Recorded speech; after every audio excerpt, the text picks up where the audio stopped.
जो भाई ने कहा कि गुरुजी आप कहते हैं 3 गेट खोल दिए जाएं, इसका क्या मतलब है?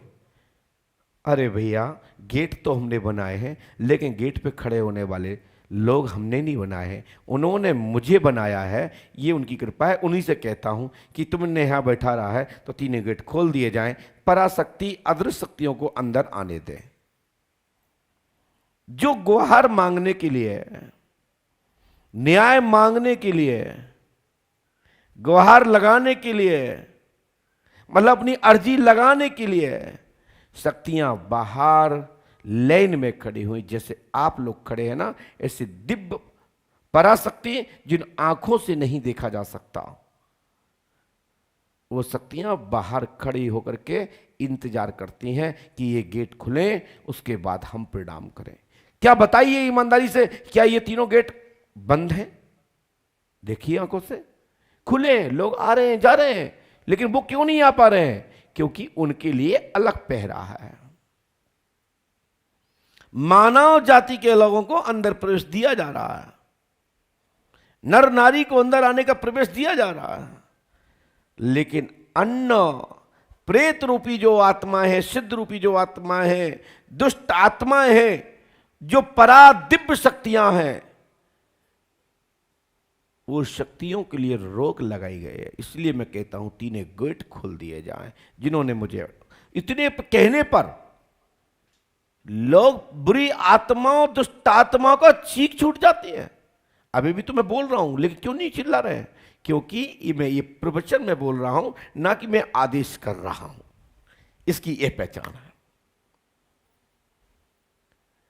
तो श्री पांडुका का त्रिकालदर्शी दिव्य दरबार आपको एक सद दिशा देता है, सद मार्गदर्शन करता है। जो भी समझ में आता हुआ लेख देता हूं, लेकिन कर्म स्वयं करना है। कर्म करोगे, सफलता 101% प्राप्त होगी। यदि हमारी बातों पर ही निर्भर रहोगे,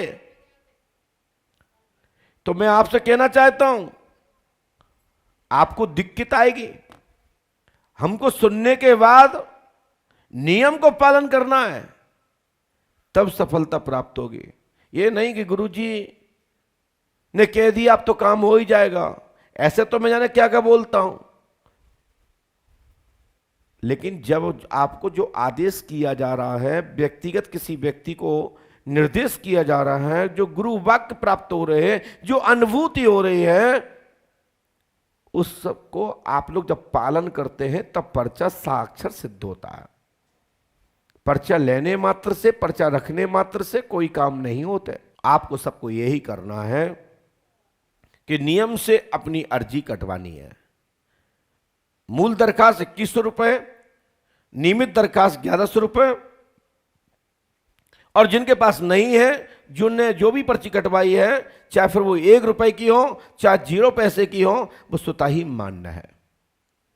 लेकिन जिन्होंने एक दूसरे की देख के कटवाई है, उनकी पर्ची स्वतः ही निरस्त हो जाती है। ये ध्यान रखिएगा। किसी भी काउंटर पे जाके लड़ने झगड़ने की आवश्यकता नहीं है, क्योंकि वो खुद समझाते हैं, लेकिन आप चलने ही नहीं देते। आप तो कहते हो कि तुम तो काट दो, गुरुजी ने कह दिया, गुरुजी ने कुछ कुछ कहा, वो भी आप सुने बीच के शब्द, जो वास्तविक नहीं है। कर्ज लेके नहीं आना है, मकान जेवर आदि बेच के नहीं आना है। यहां 0 अमाउंट की पर्ची कटती है, जिसमें मात्र 0 लिखा जाएगा, टोकन मिल जाएगा। खाने पीने की व्यवस्था आप सब लोगों ने, भक्तों ने बना रखी है, सुबह शाम खूब आराम से पाओ। रुकने ठहरने के लिए इतना बड़ा खुला आसमान है, कहीं भी रुको, हॉल में रुको, छतों पर रुको, और ऐसी जगह रुकना जहां किसी प्रकार का, किसी भी जीव जंतु का स्थान ना हो, कोई बौमी ना हो, कोई और भी चूहे वाले बिल ना हो। थोड़ा सा देख परख के लेटिए, और लेटने के पहले एक बात जरूर बोल दीजिए, हे भगवान शिव, पांडेश्वर महादेव, अब आप देखना मैं सो रहा हूं। श्री राम जय जय राम बोल करके सो जाइए। वैसे तो अच्छी जगह रुको, कपड़े फटकार के बिछाओ, अच्छा पानी पियो, अच्छा प्रसाद पाओ और अच्छी व्यवस्था भी बनवाओ। हमने देखा गार्डन में कई लोग गुटखा खाते हैं, वहीं फेंक देते हैं। अब कितनी बार मैं समझा सकता हूं? आप अपने घर में भी बेडरूम में ऐसा करते हो?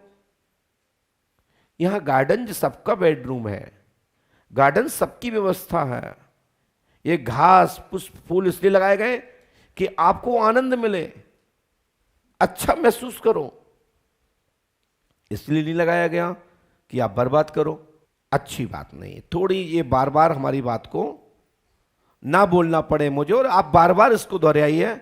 और जब आप खुद सेवा करने लगोगे ना, गार्डन में बैठ के, चौपाल में बैठ के, तो 10 लोग देख के तुम्हें भी करने लगेंगे कि ये अच्छी बात है, सेवा करना चाहिए।